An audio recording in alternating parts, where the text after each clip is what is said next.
Hey, it's Shapes, and welcome to another edition of Anitube Digest, where we go over the best and not so best anime that came out this past week.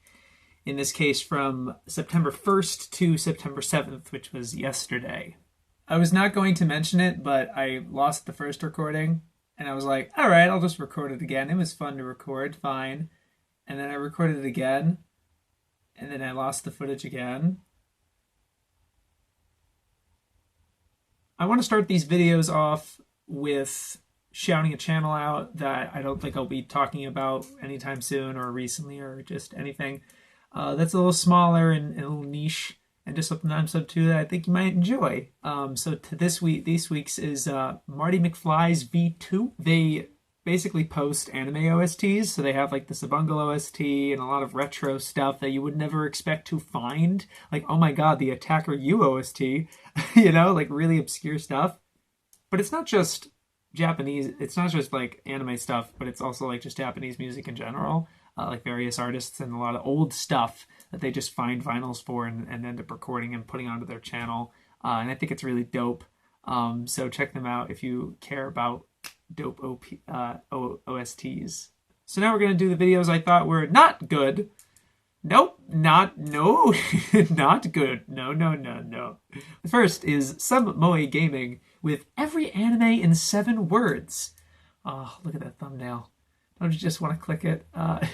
So you've heard this concept before, but apparently he didn't think you had. I want to go step by step to what this video does, just to give you a real understanding. So he starts his video with an introduction of what this video is about, as if we couldn't understand from the title. And it takes him 2 minutes to say, oh yeah, I made a video last year about every anime in under 50 words, but I wanted to do it again because I thought under 7 words I'd be able to get through more of them. So yeah, I'm just doing it again, and my mail's in the description. Like, why do you take 2 minutes to just get to the video, dude? But then he doesn't start the video, and it's like, before I begin, I need to give a big shout out to Raid Shadow Legends for sponsoring this video. Now look, I don't have a problem with sponsored content. I really don't. It's your hustle. You do your thing, that's fine. But put it at the beginning of the video to get it out of the way. Or like at the end of the video after you've done it.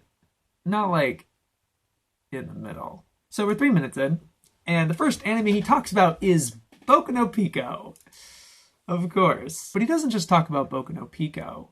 He talks about all 3 installments of Boku no Pico, giving each of them a 7-word description. The first one being, the title pretty much says it all.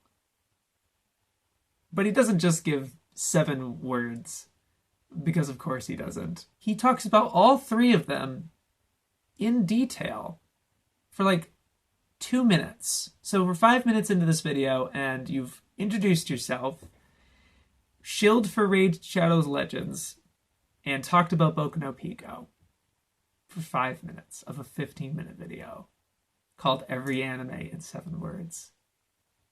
But again, he doesn't give just 7 words. He goes in detail, like 30 seconds, about his opinion of every one of these shows. Boruto, Darling in the Franxx, Pupa, Mirai Nikki. This is basically Battle Royale the animation. But, more interestingly, right after he says that, he makes an aside and says, wow, I really managed to make this sound like a hentai. Did you just force that joke in? About Mirai Nikki? He talks about every installment in Tokyo Ghoul, both the original, Rude A, and Tokyo Ghoul Re, Dragon Ball Super, ReZero, Clannad After Story, Akame ga Kill. So now he's like, alright, I've talked about all the shows that I talked about in my last video, and now I'm just gonna keep going. We're 11 minutes in. Konosuba, Prison School, Onaragoru, the sentient fart anime. Interesting choice. And at that point, he says, wait a minute, I should stop talking for 30 seconds after I give my 7-word blurb and just go rapid fire. My Hero Academia, Domestic Girlfriend, This Excess, Oreima, Yu Yu Hakusho, Pop Team Epic, Persona 5, Danmachi, Fox Senko-san, Haganai, Death Note, Kakegurui, Devilman Crybaby. More like Devilman Crybaby. Full Metal Alchemist. Full Metal Alchemist. Brother. Kimarikusa. Alright. Your Lie in April. Aho Girl. Angel Beats. Bible Black. Megalobox. Winning with the power of plot armor. You take that back, you place further than the universe. Tekken the movie? Shield. Mankitsu Happening. One Room. Yuri on Ice. Black Cloak. Handshakers. W's? Had to be thorough. Evangelion, but he shows footage from the end of Evangelion. Citrus. Keijo, that's the wrong number of exclamation points. Kimono Friends. Takunomi, the alcohol anime. Steins Gate. Steins Gate 0. Okasan Online. Okay, that was pretty good. Bikini Warriors. And Charlotte. And in the last minute, he explains that this was all improvised and unplanned. I did 3 takes of this! The other video that I didn't think was as bad, but, you know, not great, was ForneverWorld's new video, Don't Watch This! Uzumaki 2020 anime trailer. So, like, the impression you give us here is, like, you're gonna give us a really bad take. Like, you were actually disappointed that this was not a Naruto spinoff. And you're like, wait! Guys, it's trash. It's not Naruto. I almost thought that. But no, he's read the manga. He really likes it. And he was really excited about it. Pretty genuinely hyped. He starts the video with a trailer reaction. And I like trailer reactions, to be honest with you. But he does it really weird, where he just kind of starts the video with the reaction and doesn't give us anything before, like what you're expecting to see or your before impressions. Like there's a before, during, and after with reaction stuff. But he doesn't just react to the trailer, he reacts to the news of the trailer. Like when he finishes the trailer, he's like, oh boy, I hope that comes out in Halloween, because that would be really fitting because it's a horror thing. And I'm like, yeah, but not only didn't any of us cross our minds about that, because we all saw this trailer with the like I saw it on Twitter, and the first thing is like coming in 2020. So obviously that thought never crossed my mind, but it wouldn't cross the mind of anyone watching your video because you put Uzumaki 2020 in your title. So like, no one is thinking this is going to come out in October of this year. And then you get like really visibly upset when you realize it's not going to happen in October. And you're like, man, I was looking forward to that. Like none of us were. What do you mean? I like reaction content. I think it can be very fresh and see people's reactions and opinion, forming thoughts and first impressions. But I don't know if I like it the news exactly. It just seemed a little unprofessional to me. That's how it came across. And yeah, he puts Naruto in the thumbnail because he thought it was funny, the idea of a Naruto fan hearing there's an Uzumaki anime and thinking it was a Naruto spinoff, and their reaction to it not being that. And it's like, we don't live in that age anymore, dude. I feel like if somebody heard there was an Uzumaki anime and they thought it was a Naruto spinoff, they would instantly look it up and be proven wrong before, like, they wouldn't just hear it and be like, boy, I'm gonna wait till January when it comes on Toonami, not watch any promo material for it, which I'm sure Toonami's gonna be spilling out the butt. And then they get to where like they turn on in the middle of it expecting to see it. It's like, I don't know what you're expecting, my dude. So that was bizarre. Not bad, because like, you know, he was excited for it and he was sharing the hype, and it's not like a shonen thing, so I was kind of happy he covered it, but very incompetently covered it, in my opinion. Okay, so now for the videos I thought were decent. Just alright. I thought were pretty cool. Maybe something to them, but that could have been improved upon, but I liked them. First is an anime snob video. Handling death is one of his truth videos. These are usually very short and to the point. In this particular example, he's not talking about Made in Abyss. That just happens to be one of the screen caps he has. But this is framed with Demon Slayer killing its characters off and giving us their tragic backstory right as they're getting killed or right before. And it's like, you expect us to feel sympathy for someone like that when you're just about to kill them anyway. Like, why should we be emotionally invested when they're not even going to be in the story anymore? You just want us to feel bad? Like, it's just not it's a kind of a manipulative, lazy way of writing characters and character arcs and deaths and all that. So I thought it was a very good point, and I agree with it. It's very to the point, blunt, and sharp and like quick. And that's his style, and he likes it. He's is vocally prideful of that fact. He doesn't drag everything out. But I think this argument would have served better examples, or just more examples, or even counter examples of what you think is a good example of a death scene, of like how to handle certain character deaths. And again, maybe you don't want to be spoilery or something, but like, mention some series that do this well. Like, I think LGH does this very well. I don't know why you don't mention it. I think it was something worth pointing out and telling and saying that, like, this is the kind of content I want from you, and not the clowning on fans or community or other content creators that you've been pretty much exclusively doing nowadays. It's just not fun to watch some content from you nowadays, and it sucks. I think you're much better than it. And you're better than it. I think you're very smart, and people find you very obnoxious. But I wouldn't be doing this right now if it wasn't for your fandom and getting me so into it. So I think you can make a positive impact on a lot of people. You just choose not to. MudanTV with Anime Scene Recreation Challenge with Duo Review. This is a very charming episode of Weeb Wars, which is a series that Mudan's been doing with other YouTubers. And this is with Duo, and Duo's pretty charming here, and Mudan's funny as always.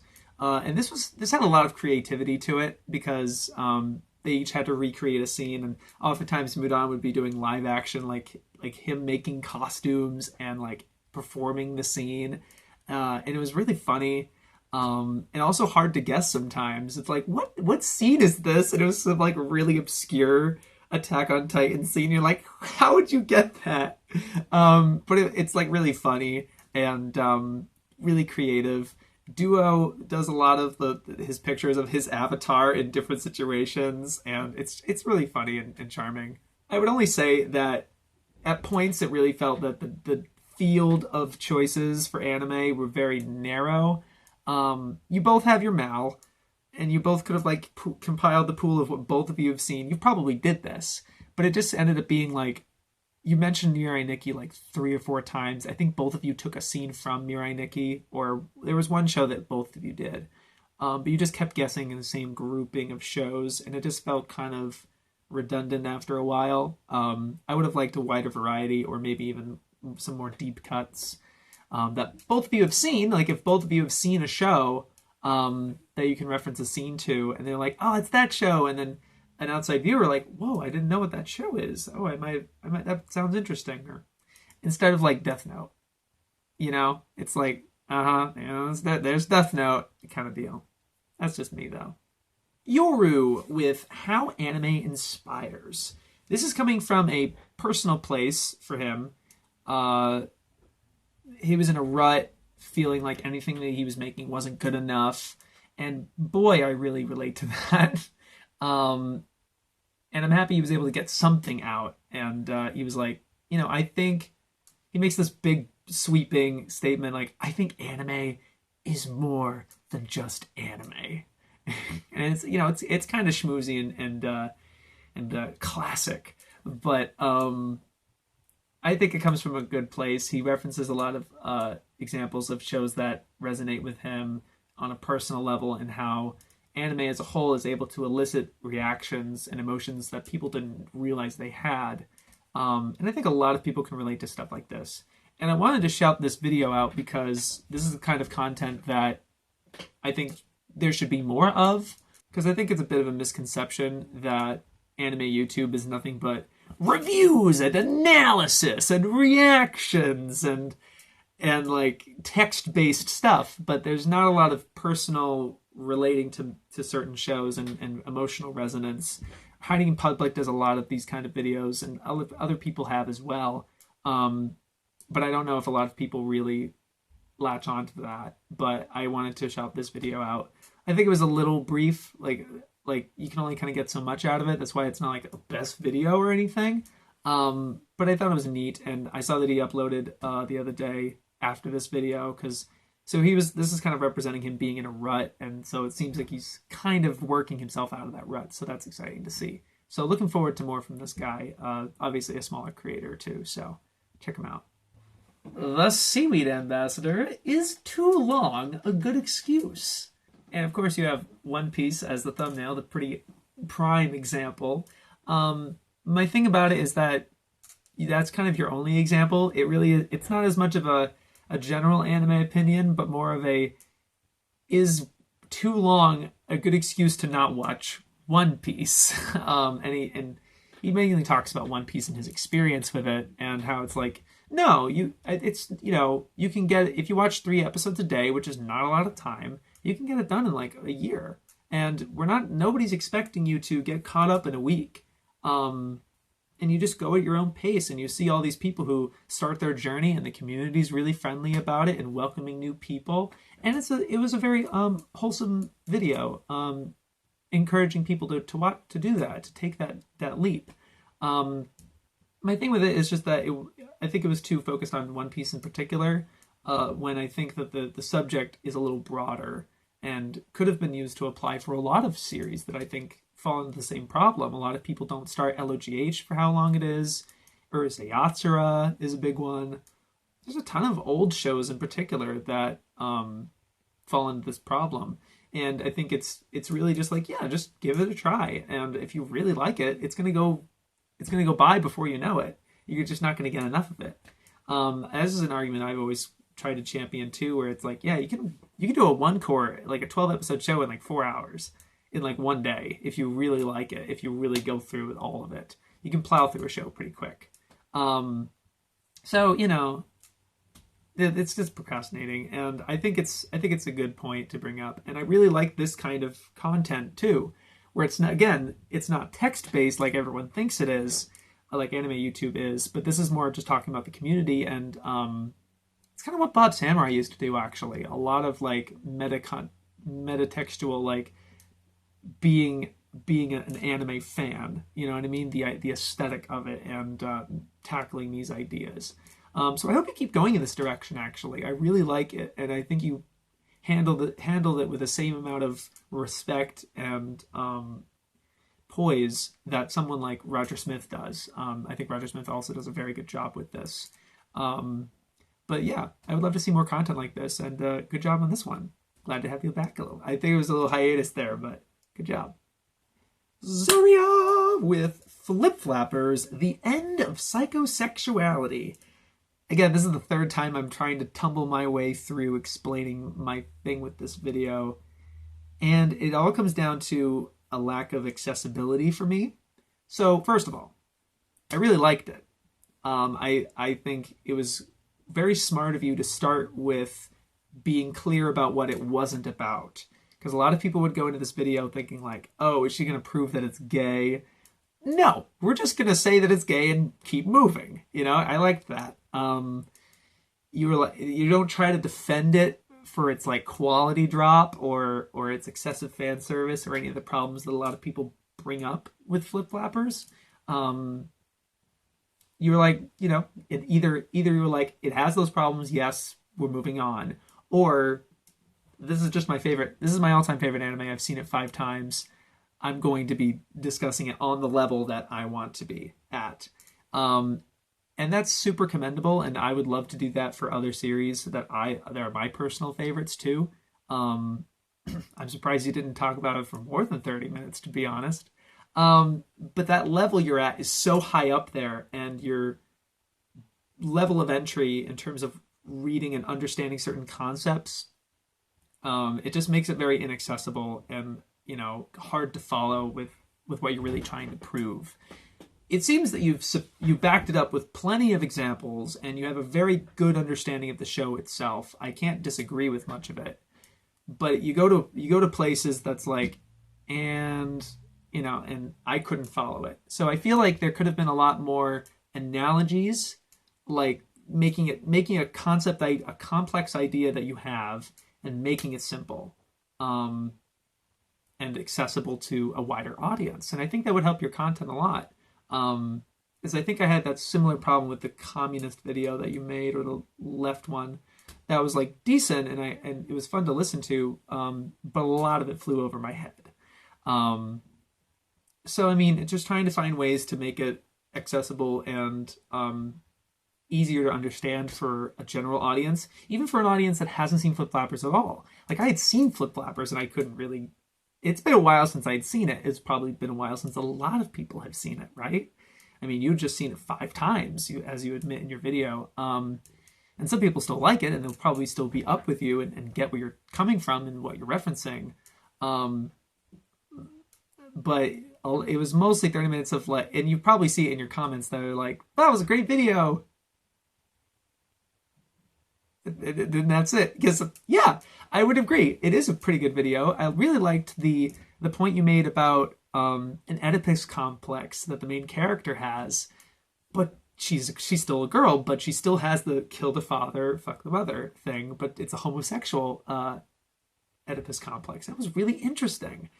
And I wouldn't have thought of that. And it's cool. A really neat idea. But then it's like, where do you go with that? This way, and it's like, okay, you keep running. Good job. I like what you're doing. Keep it up. It just keeps going. You know what I mean? You also made this really good Evangelion parallel that I guess a lot of people have seen already. You said that a lot of people have noticed this or try to refute this, but you make a very compelling argument for it, and you brought in the creator's vision and like what they were going for. And I thought that made a lot of sense.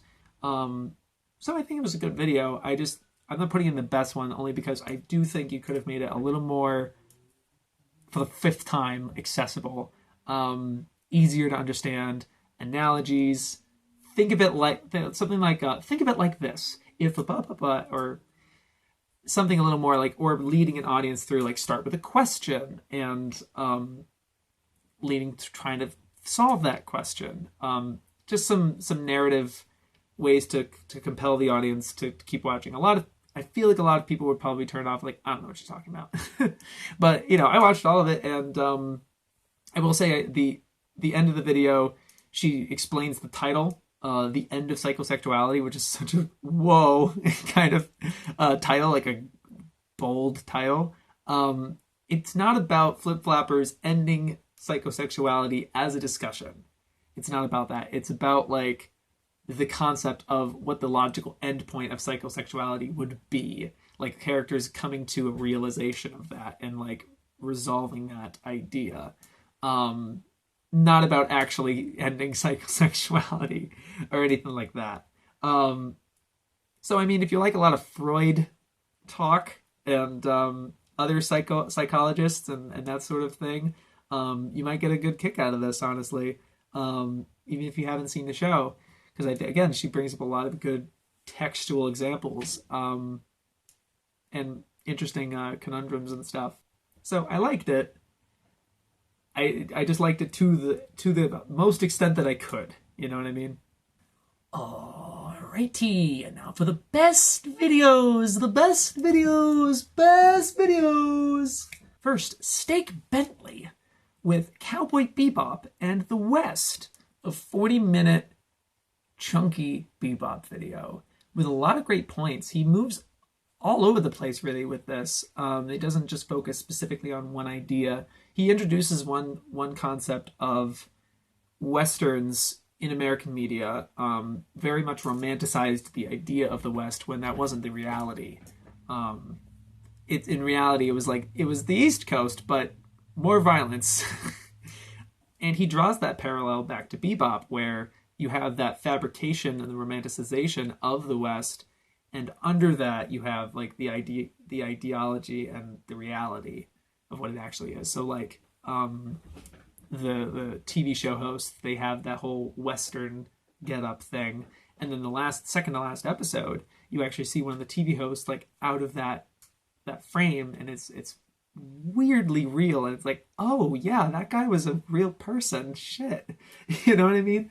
It was really cool. And he makes an analysis, of course, of the cowboy dude in the thumbnail.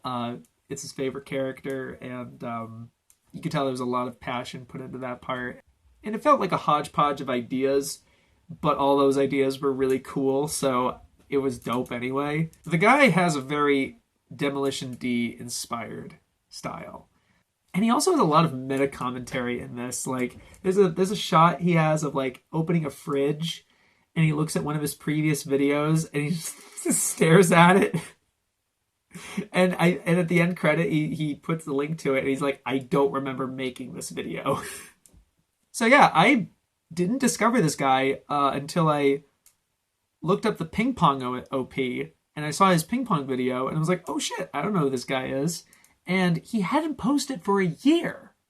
And the last video he made was a 3.5 hour Metal Gear Solid 4 was a mistake video. Like, Jesus. But he just posted this video like this week, like after a year of not posting anything. And I'm like, oh my God, that's so lucky. Shouting this guy out, welcome back. And looking forward to more content in the future. MrDanteDavid with Komi-san Can't Communicate a Thematic Look analysis. It's not too deep of analysis personally. Sorry to undercut you there, but it's a manga that I've heard so much about, but not many people have really taken it down and really shown it to people like, this is why I like it a lot. And he makes a really good argument for it. It looks great. And he says like, it's the first time I've really wanted to make a proper manga video, and the effort shows. I can sympathize a lot with the effort you put into this. It's one of those that like slides all the panels around and makes it visually engaging.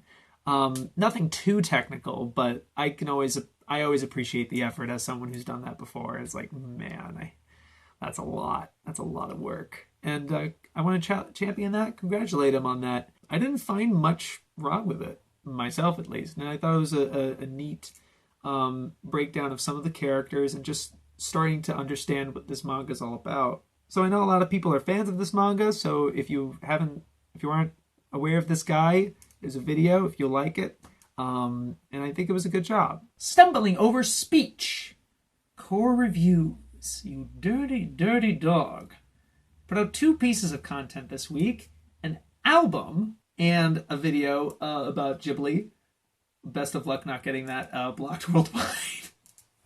And I loved both, but I'm going to mention this album because it didn't get enough attention. He said that he was like, he hadn't made music in a while, and he was like, I made this one little composition, and I was like, fuck it, I'm gonna make an album in a week. And he plowed through it, and it's 6 tracks, and it's kind of a city pop album, actually. There's like 4 tracks that are very funky and catchy as hell. And I always love his delivery is very monotone and normal, I guess. But then he starts singing at points, and it's really catchy, and like the lyrics are always great. I always really like hearing the writing you have. It's always very personal, and your experience, and it's never pretentious. I liked this album a lot. The last 2 tracks, you go back a little more into your ambient side and like atmospheric, like who or something. You go into a mood, dude. And that was all your last album, and it was cool. I enjoyed it, but I can't resist a catchy beat, dude. The city pop stuff. It was city pop. It literally was. And I really liked it. The last 2 tracks, I also liked, but I liked the first 4 a lot. So yeah, you see how few views that has. Go listen to that shit. It's amazing. Bonsai Pop! Rurouni Kenshin, The Art of Redemption. So I will admit, when I saw Bonsai Pop and hearing that they were an offshoot of Treesicle, which is a big YouTube thing, I honestly thought it was kind of similar to Get in the Robot, with Channel Federator kind of tapping into the anime YouTube market. And if it seemed very commoditized, and I'm not a fan of that personally. I don't get that homegrown feel, and it just seems corporate and trying to take advantage of a hot button idea. And they were doing a lot of popular stuff, and I wasn't getting the vibe. But then they started doing some more throwback stuff, and I gave their stuff a chance. And the guy seems very sincere. The main guy who's behind the channel seems really sincere and like passionate about it. And I saw him collabing with Anitube Anthology and shouting other creators out. Like I think it was him that was shouting out Man Mode's Gridman video, among others. And I was like, okay, you're cool. Fair enough. I misjudged you severely, especially after this video. This was really great. At first I was like, oh, it's just going to be a Rurouni Kenshin video. I wonder if they're going to talk about Watsuki at all. No, they went in. They talked about Watsuki, dude. They actually paralleled the themes of Rurouni Kenshin of redemption of a bad guy trying to redeem himself and trying to make up for his past, his problematic past, with the author. How what he did was shitty, and I will also say he did take the time to really explain the law and like what exactly the law that he broke and what was fined and stuff like that. And it really seemed that he wasn't just kind of one-off, yeah, we all know Watsuki got caught with this thing. And he didn't sympathize with him. He was like, yeah, it's wrong and bad that he did that.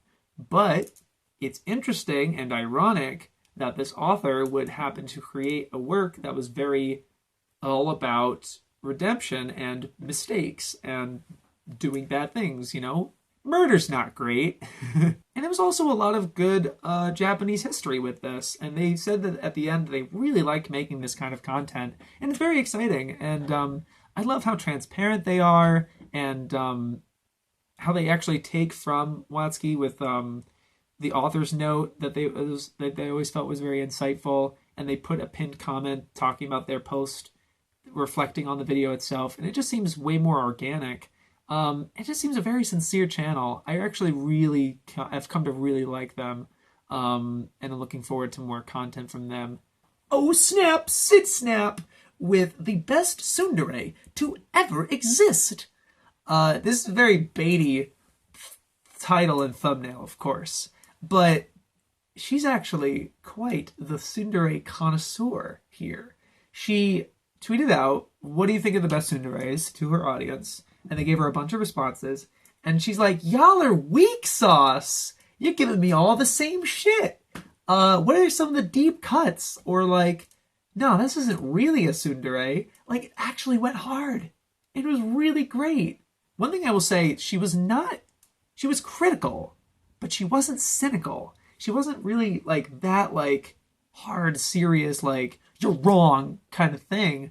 But, she was really like, come on, guys, we can do better than this. We can really understand this trope that everybody thinks that they know, and be like, no, really, like, really try to get to a better understanding of this trope.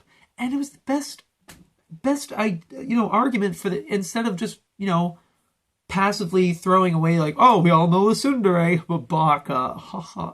Like, she actually really cares about this trope and enjoys it a lot. And goes through all the major examples pretty much, and was like, nah, she's too much of a bitch, or this one is fine, but there isn't enough dere. The first one she mentions, they bring up Asuka, and she's like, I'm just going through Eva, and I love Eva, but she may be the first tsundere, which I don't totally agree with. There was probably some Rumiko Takahashi characters that fit the same archetype, okay?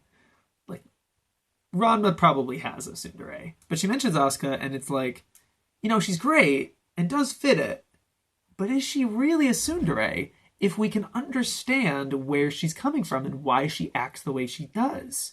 Because a lot of the appeal to a tsundere is that their reason for acting this way is always very petty or substanceless. Like, they don't actually have a good reason to be so flippant like one or the other. And that's really charming and part of the trope.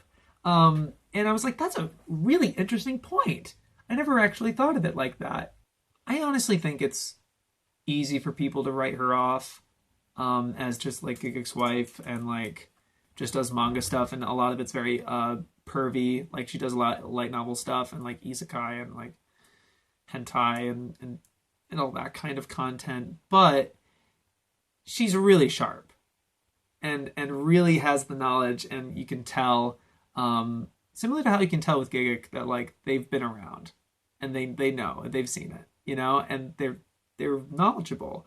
And I think it's really great insight, and I really do think you should check her shit out. Definitely check this video out. I was smiling ear to ear pretty much the whole time.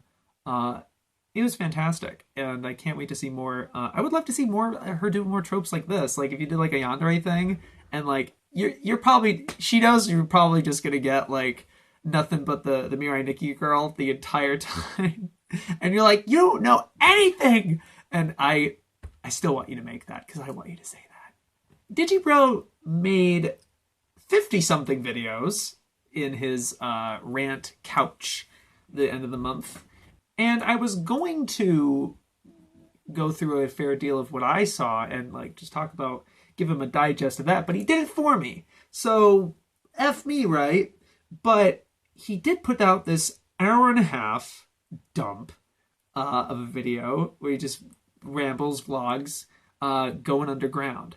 He opens up about the idea of these smaller YouTubers and the dichotomy of making something that will get you popular versus what is fulfilling for you creatively and as a creator.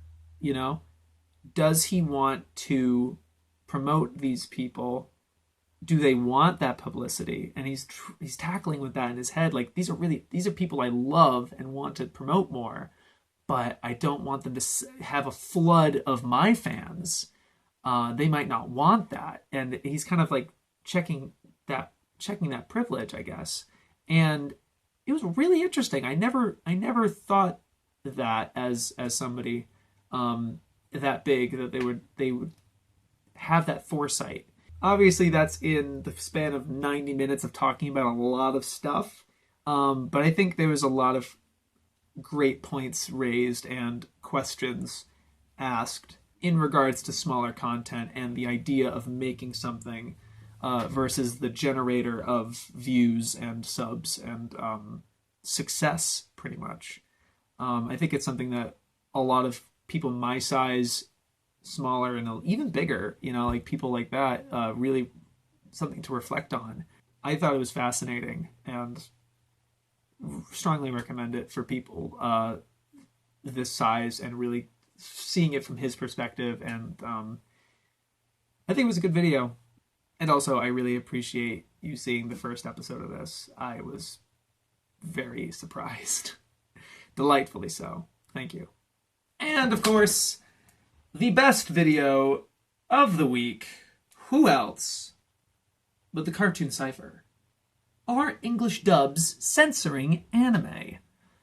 So my only problem with this video is its title, because I think it's too narrow for what this video is actually doing, which is giving an entire thesis of their entire channel. This is going through most of the points they've already brought up in rapid succession, but in such a succinct, coherent, entertaining masterpiece of a video that I am very tempted to watch again right now. It really is one of those videos you get so jealous of as a creator. That's like, I want to make that. Fuck.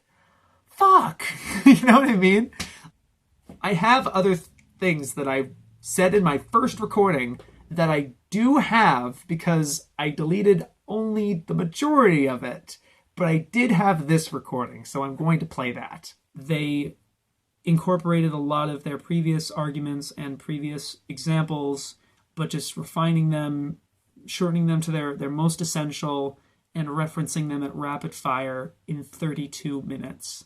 This thing is insane in terms of the information, the tact that they always give to their video. They always have given like some of the most tact out of anybody in this community in terms of like handling these arguments.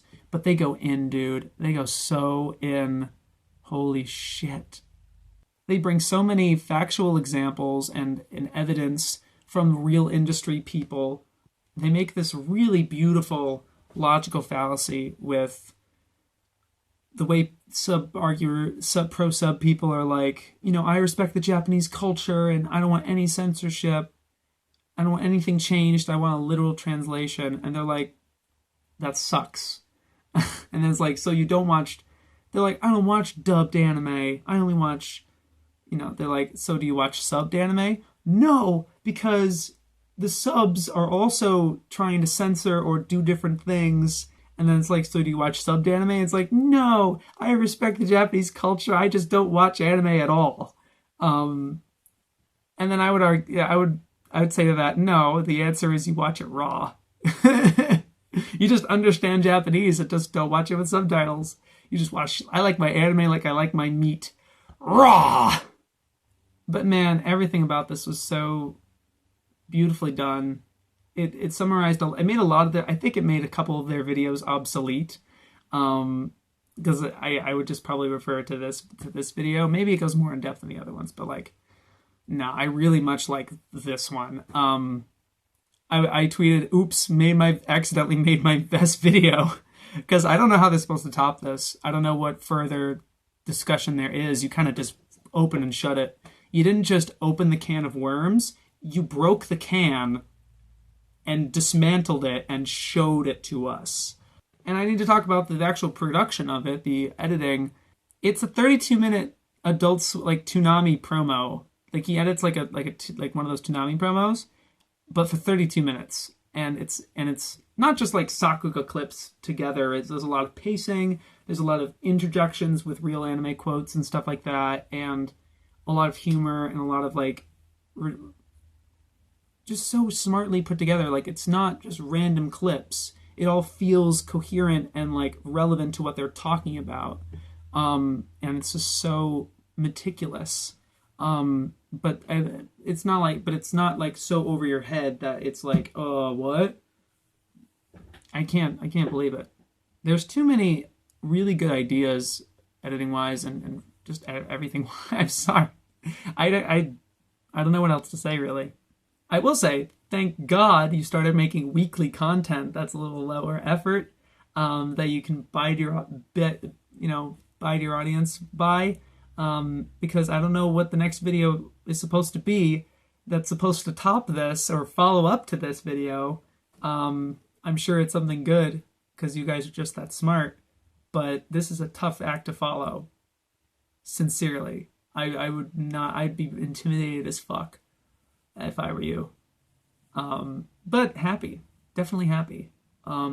If this doesn't get the traction you want, just keep in mind that this is respected by a lot of people, and you just made our community that much more respected as a whole. And I want to thank you for that personally. For as many screen capped thumbnails that people will make saying, wow, this Anitube thing is not worth it, this thing is a joke. It's your videos that are like, no, you're wrong. This is why we have it. Seriously, thank you. And just to loop it back to the present, thank you very much for watching this episode of Anitube Digest. It got out! I fucking did it! You can't stop me, fate!